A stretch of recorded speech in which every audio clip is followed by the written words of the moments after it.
Friends, Balayya అభిమానులు ఎవరైనా మొదటిసారి ఈ ఛానల్‌ను చూస్తున్నట్లయితే, ఈ ఛానల్‌ను సబ్స్క్రైబ్ చేసుకోవాలని కోరుకుంటున్నాను.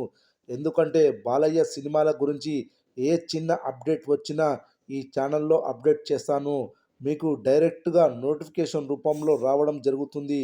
ఈ ఛానల్ గ్రోత్ కూడా పెరుగుతుంది. ఈ ఛానల్‌ను సపోర్ట్ చేయాలని కోరుకుంటున్నాను. ఈ వీడియో మొదటి నుండి ఎండ్ వరకు చూడండి. లేకపోతే అర్థం కాదు. భారతదేశంలోనే మొదటి సైన్స్ ఫిక్షన్ మూవీగా తెరకెక్కిన సినిమా 'ఆదిత్య 369'. నటసింహ, నందమూరి బాలయ్య నటించిన సినిమాలలో ఈ సినిమా కల్ట్ క్లాసిక్గా నిలిచింది.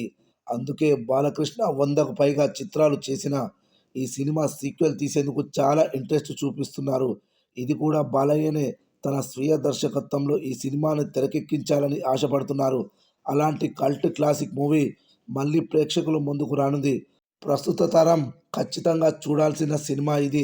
1991లో విడుదలైన 'ఆదిత్య 369' సినిమాను అప్పటి సీనియర్ దర్శకుడు సింగీతం శ్రీనివాసరావు తెరకెక్కించాడు. గాన గంధర్వుడు ఎస్పి బాలసుబ్రహ్మణ్యం సమర్పణలో శ్రీదేవి మూవీస్ నిర్మించిన ఈ సినిమా విజువల్ గ్రాండియర్గా తెరకెక్కింది. దర్శకుడు సింగీతం ఈ సినిమాను ముందుగా కమల్ హాసన్తో తీయాలని అనుకున్నారు. కానీ అనుకోని కారణాలతో అది సాధ్యం కాలేదు. శ్రీకృష్ణదేవరాయల పాత్రకు బాలకృష్ణ అయితే బాగా సూట్ అవుతారనే ఉద్దేశంతో బాలయ్యని ఈ సినిమాలో తీసుకున్నారు. కమల్ ఈ సినిమా చేయకపోవడంతో బాలయ్యనే ఈ సినిమాలో కృష్ణకుమార్ శ్రీకృష్ణదేవరాయలుగా నటించాడు.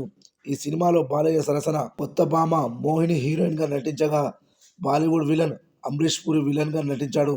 1991 ఆగస్టు 18న విడుదలైన 'ఆదిత్య 369' చూసి ప్రేక్షకులంతా ఆశ్చర్యపోయారు. బాలయ్య లాంటి మాస్ హీరో ఇలాంటి బ్యాక్డ్రాప్ సినిమాలో కనిపించడం ఫ్యాన్స్కి సైతం ఎంతో కొత్తగా అనిపించింది. సినిమా అంతా ఒక ఎత్తు అయితే ఇళయరాజా సాంగ్స్ మరొక ఎత్తు అని చెప్పాలి. వినసొంపైన పాటలు, అబ్బురపరిచే ఆర్ట్ వర్క్, రాయల కాలం నాటి ఎపిసోడ్స్, భవిష్యత్తులో జరగబోయే పరిణామాలు అన్నీ ఈ సినిమాని ఊహించని రేంజ్కి తీసుకెళ్లాయి.